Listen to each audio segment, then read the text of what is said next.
صفحہ نمبر 3 یعنی page number 3 اور ایپیسوڈ نمبر 2 یعنی حصہ دوسرا اس کا بیان ہے بہشتی زیور۔ اعوذ باللہ سمیع العلیم من الشیطان الرجیم، بسم اللہ الرحمن الرحیم۔ فالصالحات قانتات حافظات للغیب بما حفظ اللہ۔ سو جو عورتیں نیک ہیں، اطاعت کرتی ہیں مرد کی غیر موجودگی میں، بحفاظت الہی نگہداشت کرتی ہیں۔ اسی ارشاد خداوندی کی مفہوم کی وضاحت اور اس پر عمل کرنے کا طریقہ بہشتی زیور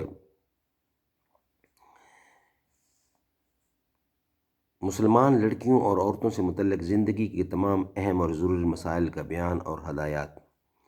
حکیم الامت حضرت مولانا محمد اشرف علی صاحب تھانوی رائٹر ہیں اس کے، رحمۃ اللہ علیہ۔ سبجیکٹ ہمارا چل رہا ہے نجاست کے پاک کرنے کا بیان۔ صفحہ نمبر 3 ہے اور اس کا حصہ دوسرا ہے، دوسرے حصے کا یہ بیان ہے۔ اس سے پہلے ہم اس کے 6 پوائنٹ بیان کر چکے ہیں، یہ 7واں ہے پوائنٹ۔ 7واں پوائنٹ یہ ہے، اگر نجاست خفیفہ کپڑے یا بدن میں لگ جائے تو جس حصہ میں لگی ہے اگر اس کے چوتھائی سے کم ہو تو معاف ہے، اور اگر پورا چوتھائی یا اس سے زیادہ ہو تو معاف نہیں۔ یعنی اگر آستین میں لگی ہے تو آستین کی چوتھائی سے کم ہو، اگر کلی میں لگی ہے تو اس کی چوتھائی سے کم ہو، اگر دوپٹے میں لگی ہے تو اس کی چوتھائی سے کم ہو تب معاف ہے۔ اسی طرح اگر نجاست خفیفہ ہاتھ میں بھری ہے تو ہاتھ کی چوتھائی سے کم ہو تب معاف ہے۔ اسی طرح اگر ٹانگ میں لگ جائے تو اس کی چوتھائی سے کم ہو تب معاف ہے۔ غرض کہ جس عضو میں یعنی جسم کے جس حصے میں لگے اس کی چوتھائی سے کم ہو، اور اگر پورا چوتھائی ہو تو معاف نہیں ہے۔ اس کا دھونا واجب ہے، یعنی بے دھوئے ہوئے نماز درست نہیں۔ نمبر 8، نجاست غلیظہ جس پانی میں پڑ جائے تو وہ بھی نجس یعنی غلیظ ہو جاتا ہے، اور نجاست خفیفہ پڑ جائے تو وہ پانی بھی نجس خفیف ہو جاتا ہے، چاہے کم پڑے یا زیادہ۔ نمبر 9، کپڑے میں نجس تیل لگ گیا اور ہتھیلی کے گہراؤ یعنی روپے سے کم بھی ہے، لیکن وہ ایک دن میں پھیل کر زیادہ ہو گیا تو جب تک روپے سے زیادہ نہ ہو معاف ہے، اور جب بڑھ گیا تو معاف نہیں رہا، اب اس کا دھونا واجب ہے، بغیر دھوئے ہوئے نماز نہ ہوگی۔ نمبر 10، مچھلی کا خون نجس نہیں ہے، اگر لگ جائے تو کچھ حرج نہیں۔ اسی طرح مکھی، کھٹمل، مچھر کا خون بھی نجس نہیں ہے۔ نمبر 11، اگر پیشاب کی چھینٹیں سوئی کی نوک کے برابر پڑ جائیں کہ دیکھنے سے دکھائی نہ دیویں تو اس کا کوئی حرج نہیں، دھونا واجب نہیں۔ نمبر 12، اگر دلدار نجاست لگ جائے جیسے پخانہ، خون، تو اتنا دھوئے کہ نجاست چھوٹ جائے اور دھبا جاتا رہے، چاہے جتنی دفعہ میں چھوٹے۔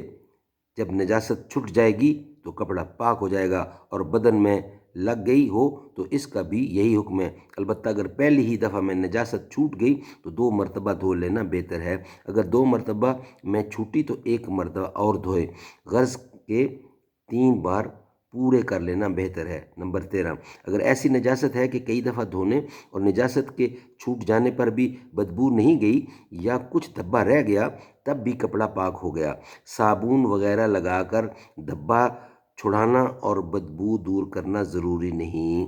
نمبر 14، اور اگر پیشاب کے مثل کوئی نجاست لگ گئی جو دلدار نہیں ہے تو 3 مرتبہ دھوئے اور ہر مرتبہ نچوڑے، اور تیسری مرتبہ اپنی طاقت بھر خوب زور سے نچوڑے تب پاک ہوگا، تو اگر خوب زور سے نہ نچوڑے گی تو کپڑا پاک نہ ہوگا۔ نمبر 15، اگر نجاست ایسی چیز میں لگی ہے جس کو نچوڑ نہیں سکتی، جیسے تخت، چٹائی، زیور، مٹی یا چینی وغیرہ کے برتن، بوتل، یہاں کی عبارت بہت تحقیق اس مرتبہ درست کی گئی۔ معافی سے مراد یہ ہے کہ نماز درست ہو جائے گی، مگر کھانے میں کوئی نجاست ذرا بھی پڑ جائے تو وہ ناپاک ہو جائے گا۔ اسی طرح ہاتھ یا بدن وغیرہ کو ذرا سی بھی کوئی نجاست لگ جائے تو وہ جگہ جہاں نجاست کا اثر آیا ناپاک ہو جائے گی، اگر اسے چاٹ لیا گیا تو گناہ ہوگا۔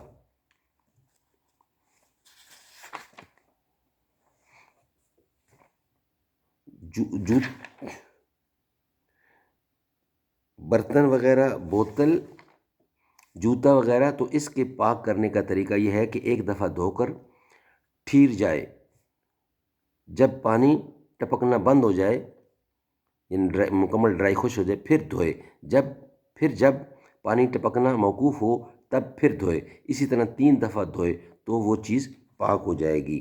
یعنی جس کو دھویا ہو اس کو اچھی طرح صاف کرے۔ ابو بکر و عمر عثمان و حیدر، ابو بکر